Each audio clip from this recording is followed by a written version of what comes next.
Good morning students. आज मैं फिर से आप लोगों के सामने कक्षा 12 का बितान भाग 2 से दूसरा चैप्टर जूझ का दूसरा भाग वीडियो लेकर के उपस्थित हुआ हूँ। पहले भाग में आपने देखा कि लेखक आनंद रतन यादव का जीवन परिचय और उसके बाद उसका पढ़ाई के लिए संघर्ष करना कि किस प्रकार से अपनी माँ को पहले समझा रहा है कि अब खेती का काम ख़त्म हो चुका है। पिता के अनुसार खेती अगर गन्ने की पेराई समय से पहले कर दी जाए तो उसके दाम अच्छे मिलते हैं, नहीं तो समय आने पर मार्केट में 1 नंबर 2 नंबर के गुड़ आ जाते हैं तो 3 नंबर के गुड़ को कौन पूछता है।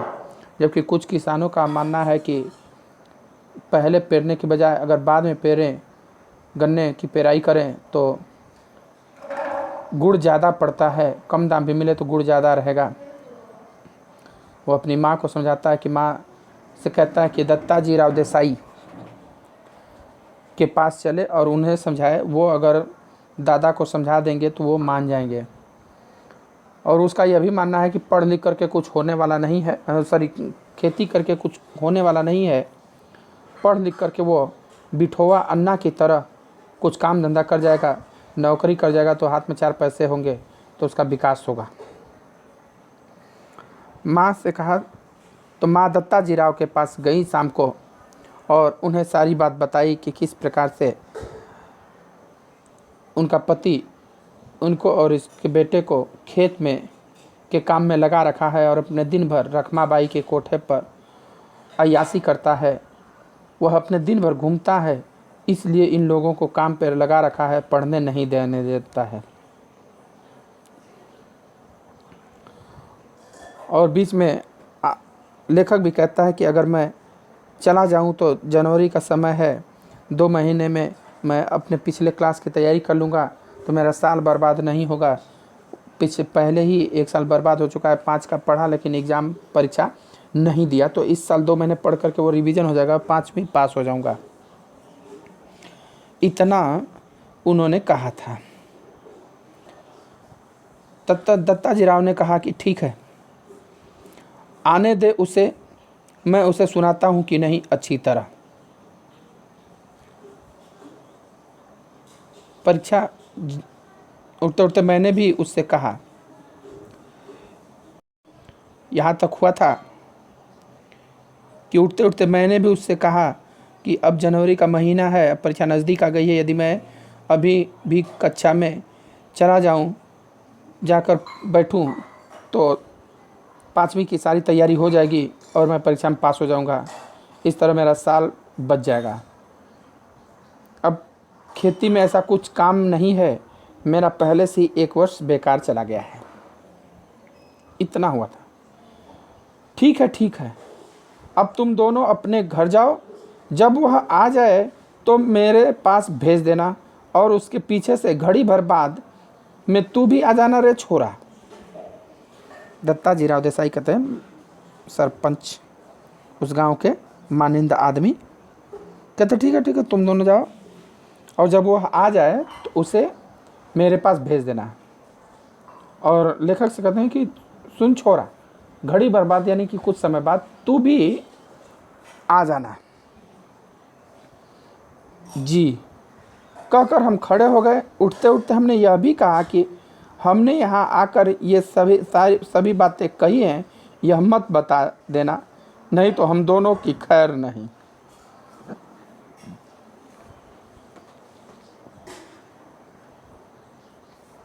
माँ अकेली साग भाजी देने आई थी, यह बता देंगे तो अच्छा होगा।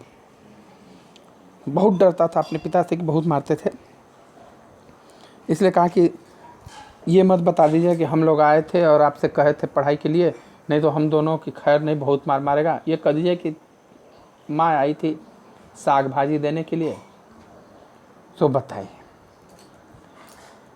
ठीक है, मुझे जो करना है मैं करूँगा। देख, उसके सामने ही तुझसे कुछ पूछूंगा तो निडर होकर साफ साफ उत्तर देना, डरना मत। उन्होंने कहा कि जा तुम लोग, और जब वो आएगा भेज देना, उसके कुछ समय बाद तुम भी आ जाना और उसके सामने तुमसे कुछ 2-4 प्रश्न पूछूंगा, जो आए उसको साफ साफ निडर होकर के जवाब देना, डरना मत। नहीं जी, उसने कहा, नहीं जी। मैं माँ के साथ लौट आया। 1 घंटा रात बीतते दादा घर पर आया। मैं घर में ही था।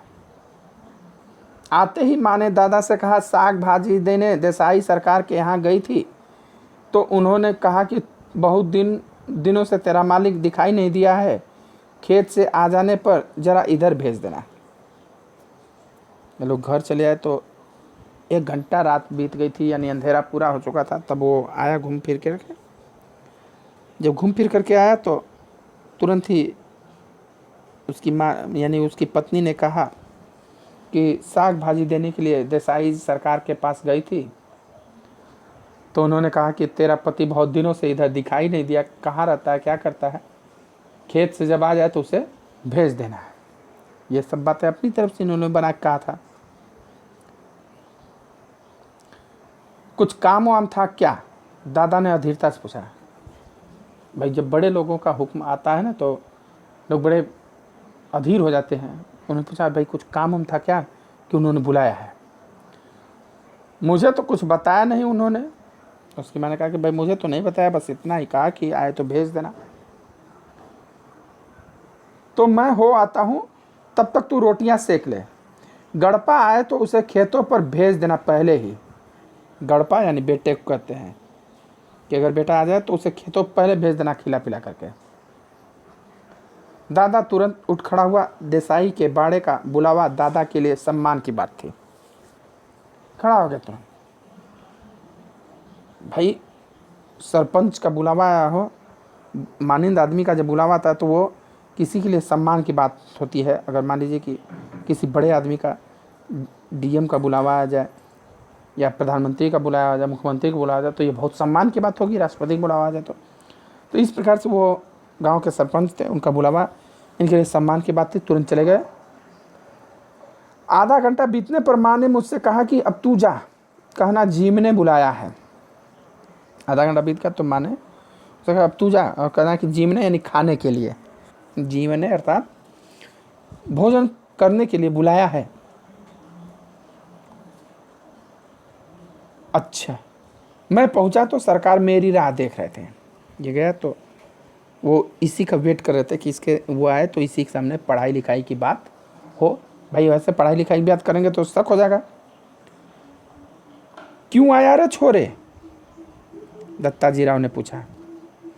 दादा को बुलाने आया हूँ, अभी खाना नहीं खाया है। बड़ा मासूम भाव से कहा कि दादा को बुलाने आया हूँ, खाना नहीं खाया अभी। बैठ बैठ थोड़ी देर, अभी तो आया है वो मेरे पास। क्या बैठ इधर थोड़ा देर, अभी अभी तो ये आया है मेरे पास और अभी तुम बुलाने चले आए हो? जी, कहते हुए मैं बैठ गया। धीरे धीरे दत्ताजी राव पूछने लगे, कौन सी में पढ़ता है रे तू? बात अब छेड़ना शुरू किया उन्होंने। पढ़ाई सुनने का, किस क्लास में पढ़ता है? जी 5वीं में था किंतु अब नहीं जाता हूँ। क्या कि 5वीं में था लेकिन अब स्कूल जाता नहीं हूँ। क्यों रे? दादा ने मना कर दिया है। सीधे होकर दिया कि दादा ने मना कर दिया है। खेतों में पानी लगाने वाला कोई नहीं है। क्यों रत्नप्पा? हाँ जी। उसने स्वीकार कर लिया कि हाँ मैंने मना किया क्योंकि खेत में पानी लगाना था। फिर तू क्या करता है? सरकार ने दादा से जीरा करना शुरू किया तो सारा इतिहास बाहर निकल आया। कहा कि इसे पानी लगाने के लिए रोकता है तो तू क्या करता है? भाई तू भी तो दिन भर खाली है। लगा तर्क बितर्क करने। सरकार ने दादा पर खूब गुस्सा किया। उन्होंने दादा की खूब हजामत बनाई। दत्ताजी राव ने उसके पिता के खूब डांट लगाई, हजामत बनाई यानी कि मरम्मत किया, खूब उसको डांटा। देसाई के मन्ना खेत को छोड़ देने के बाद दादा का ध्यान किसी काम की तरफ नहीं रहा। पहले दत्ताजी राव देसाई का भी खेती करता था, जैसे अधिया खेती लेकर के लोग करते हैं ना, तो भी करता था, लेकिन उनका खेत छोड़ दिया तो फिर अब खेती में मन नहीं लगाता है। मन लगाकर वह खेत में श्रम नहीं करता है, फसल में लागत नहीं लगाता है, लुगाई और बच्चों को काम में जोतकर किस तरह खुद गांव भर में खुले सांड की तरह घूमता है और अब अपनी मस्ती के लिए किस तरह छोरा के जीवन की बलि चढ़ा रहा है, यह सब उन्होंने सुनाया है। क्या कि अब मतलब खेती में तुम्हारा मन नहीं लगता है, फसल में लागत भी नहीं लेते हो, पत्नी और बच्चों के भरोसे पूरा खेत छोड़ करके दिन भर अपने छुट्टा सांड की तरह अय्यासी करते हो गांव भर में, है यही सब करते हो। छोरा के जीवन को यानी लड़के बेटे के जीवन को का बलि चढ़ा दिया, पढ़ाई लिखाई इस तरह बंद करा दिया। दादा के हर एक तर्क को दत्ताजी राव ने काट दिया। कुछ भी कहते नहीं नहीं मैं नहीं मना कर, वो तो खेत में काम था इत्यादि इत्यादि करके गिड़गिड़ाया, लेकिन इन्होंने सब इनकार कर दिया। और मुझसे कहा सवेरे से तू पाठशाला जाता रह, कुछ भी हो पूरी फीस भर दे उस मास्टर की। दत्ताजी राव ने इससे लेखक से कहा कि देख तू सुबह से अभी स्कूल जा, या कुछ भी हो। उसके पिता से बोला इसकी फीस सारी भर दे अब तक की, और मन लगाकर पढ़ाई कर और किसी भी तरह साल नहीं मारा जाए, इसका ध्यान रख। क्या कि देख सुबह से स्कूल जा और मन लगा के पढ़ाई कर, मेहनत कर कि किसी तरीके से ये साल बर्बाद न हो। और यदि इसने तुझे पढ़ने नहीं भेजा तो सीधा चला आ इधर, सुबह शाम जो हो सके वह काम कर यहाँ और पाठशाला जाते रहना। क्या कि अगर ये रोकता है पढ़ने से तो मेरे यहाँ आ जाना सीधे, है मेरे यहाँ सीधे आ जाना, मैं देखता हूँ। हाँ सुबह शाम जो काम हो वो कर लेना और उसके बाद पाठशाला जाया कर। मैं पढ़ाऊँगा तुझे, इसके पास ज़रा ज़्यादा बच्चे हो गए इसलिए तुम्हारे साथ कुत्तों की तरह बर्ताव करता है। कहता है दत्ताजी राव देसाई कि मैं पढ़ाऊँगा तुझे, तुम मत घबरा, इसके पास लग रहा है ज़्यादा बच्चे हो गए इसलिए तुम्हारे साथ जानवरों जैसा सलूक करता है। मैंने कब मना किया है जी? वो रतन उसके जो दादा हैं उन्होंने कहा भाई मैंने क्यों मना किया है, कब मना किया है? इसको ज़रा गलत सलत आदत पड़ गई थी इसलिए पाठशाला से निकालकर ज़रा नज़रों के सामने रख लिया है। गलत सलत आदत, ये कैसी आदत? चाहे जैसी यहाँ वहाँ कुछ भी करता है, कभी कंडे बेचता है, कभी चारा बेचता है, सिनेमा देखता है, कभी खेलने जाता है इत्यादि। कंडे यानी गोबर। हम देखे थे जब मेरठ हम थे तो मतलब अब ये तो महाराष्ट्र की कहानी है, लेकिन हम मेरठ जब बीएड कर रहे थे तो वहाँ देखे थे कि वहाँ जो बच्चे थे छोटे छोटे, क्या मतलब कि ठीक ठाक 9-10 में पढ़ने वाले बच्चे, वो जब गन्ने की उधर बहुत खेती होती है ना, तो गन्ने ऊख छीलते हैं ना, गन्ना छीलते थे और उसका जो चारा होता है गेड़ा जिसको बोलते हैं हम लोग इधर, उसको बेचते थे सब चारा के रूप में, और बेच करके अच्छा खासा पैसा बनाते थे सब। उस समय बच्चों के लिए तो क्या है 100 रुपया भी हो गया तो बहुत हो गया, और 10 रुपया 20 रुपया कभी अगर रोज़ बेचे तो 4-5 दिन रोज़ छीलना है, महीनों काम चलता था, तो पैसा आ जाता था। उससे अपना फिल्म विल्म देखते थे या मोबाइल चलाते थे या जो भी कपड़ा वपड़ा खरीद लेते थे। तो ये भी करता था, कंडे कभी पात के सुखा के बेच देता था, चारा बेचता था यानी कि वही गन्ना का छिलाई करके बेचता था, फिल्म देखने जाता था, ऐसा उन्होंने कहा। खूब इसकी अब शिकायत की, उसके बाप ने इसकी शिकायत शुरू कर दिया। कहा कि इसलिए भाई बहुत शिकायत है कि इसलिए कुछ दिनों के लिए नज़रों के सामने रख लिया कि यहाँ रहेगा तो ये सब गलत काम नहीं करेगा। खेती और घर के काम में इसका बिल्कुल ध्यान नहीं है। दादा ने मेरे ऊपर अचानक हल्ला बोल दिया, कह रहा खेती और घर के काम में तो उसका बिल्कुल ध्यान ही नहीं है। एकाएक टूट पड़े इसके ऊपर। अभी तक तो सुन रहे थे,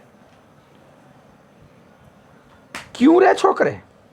अब दत्ताजी राव इधर आए। नहीं जी, कभी एक बार मेले में पटा पर पैसे लगा दिए थे, दादा तो कभी भी सिनेमा के लिए पैसे नहीं देते हैं, इसलिए खेत पर गोबर बीन बीन कर माँ से कंडे थपवा लिए थे और उन्हें बेचकर ही कपड़े भी बनवाए थे। उसी समय एक बार सिनेमा भी गया था, मैंने भी झूठ साच मिलाकर ठोक दिया। नहीं नहीं साहब, मैं ऐसा नहीं, कभी नहीं। अरे मेला एक बार गया था तो वहाँ जुए पर पैसा लगा दिया था, बच्चा था, मैं क्या जानता। और ये तो कभी पैसे देते नहीं हैं तो मैं कहाँ से खेलूँगा। हाँ, गोबर इकट्ठा करके माँ से पथवा देता हूँ और उसी को बेच देता हूँ, और उसी से जो पैसा मिला तो उसी से कपड़े भी बनाए। हाँ, एक आध बार सिनेमा भी उसी से देख लिया था। दत्ताजी राव कहते अब यह सब बंद कर, अब यह सब बंद कर और सिर्फ पढ़ाई में मन लगा। ना पास नहीं हुआ है कभी। नहीं जी, पाठशाला जाना ही बंद करा दिया, इसलिए परीक्षा में नहीं बैठा हूँ। कहने कि तो दत्ता जी ने कहा देख ये सब अब बंद कर, कंडे बेचना, चारा बेचना, फिल्म देखना, अब तुम सिर्फ पढ़ाई में ध्यान लगा। फेल तो कभी नहीं ना हुए हो। उसने कहा ना पास यानी कि फेल, ना पास नहीं हुए यानी कि फेल तो कभी नहीं हुए ना। कहा नहीं जी, परीक्षा ही नहीं दी, पढ़ाई छुड़वा दिए थे, इसलिए परीक्षा में नहीं बैठा। अच्छा अच्छा, अब तू घर जा और सवेरे से पाठशाला जाने लग। क्या ठीक है ठीक है, अब तू जा घर और सुबह से स्कूल जा। जी। मैं उठ खड़ा हुआ। बाहर निकलते निकलते मैंने सुना, अरे बच्चे की जान है, एक आध वक्त सिनेमा चला गया तो क्या हुआ। दत्ताजी राव उसको समझा रहे हैं, उसके बाप को, रतन को, कि भाई अगर बच्चा है, एक आध बार सिनेमा चला ही गया तो बहुत क्या हो गया, एक आध बार खेलने में लग गया तो क्या हुआ। अरे इस बात पर उसका पढ़ना लिखना बंद कर देना है क्या। उसको समझ रहे हैं? इतनी छोटी छोटी बात पर उसका पढ़ाई लिखाई बंद कर दोगे। जी आप कहते हैं तो भेज देता हूँ कल से। ये एकदम से हाथ जोड़े, कितना शरीफ बन करके बैठा था। ठीक है सर, आप कहते हैं तो कल से भेज देता हूँ। मानो काँप रहा हो। देखते हैं एक आध वर्ष में कुछ सुधार हो जाए तो। दादा ने मन मार कर कहा, आप कहते हैं तो कल से भेज देता हूँ, देखता हूँ एक साल में अगर सुधर गया तो ठीक है। इस समय उसका कोई बस नहीं चला था, उनके आगे इसका कोई बस नहीं चला था। कोई विरोध नहीं कर पाया, न तो उन्हें उनका बात को काट भी सकता था। खाना खाते खाते दादा ने मुझसे वचन ले लिया, फिर चले आएगा। खाना खाने बैठे तो उन्होंने कहा कि देख तू पढ़ने जाएगा उसी शर्त पर कि पाठशाला 11 बजे होती है, यानी स्कूल 11 बजे से है।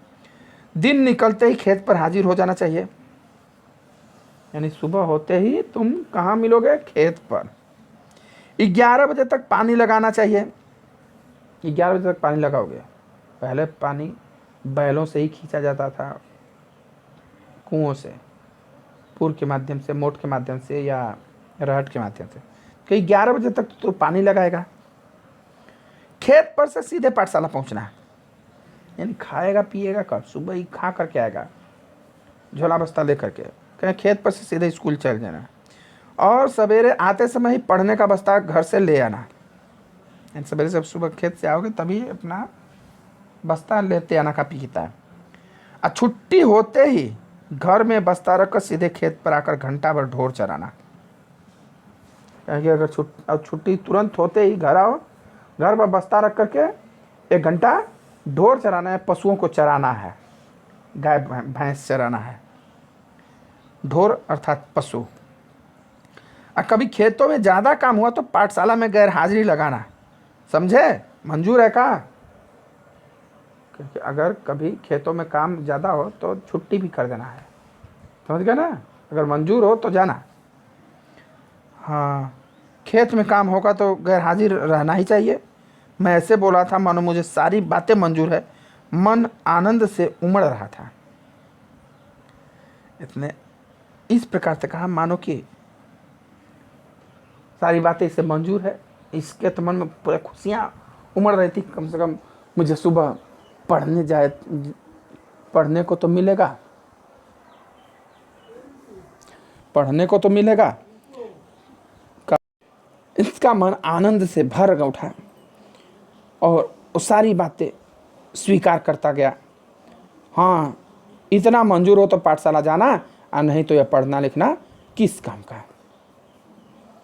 कहा कि भाई इसने भी कहा है खेत में जब काम होना होगा तो स्कूल तो एक आध बार अब्सेंट होना ही पड़ेगा, इसमें कौन सी बड़ी बात है। अरे अपना काम है, अपना काम नहीं करूँगा तो कैसे होगा काम। मैं सुबह शाम खेत पर आता रहूँगा। चलिए अब आज की वीडियो में इतना ही। आगे का व्याख्या अगले भाग में मैं लेकर जल्द ही आऊँगा। अगर इस भाग में आपको कोई परेशानी हो, कोई समस्या हो, तो आप व्हाट्सएप पर मैसेज करके या फ़ोन कॉल करके या कमेंट्स करके हमसे पूछ सकते हैं। आपकी समस्या का तुरंत निराकरण होगा। वीडियो अच्छा लगे तो उसको लाइक, शेयर और कमेंट ज़रूर करिए। धन्यवाद।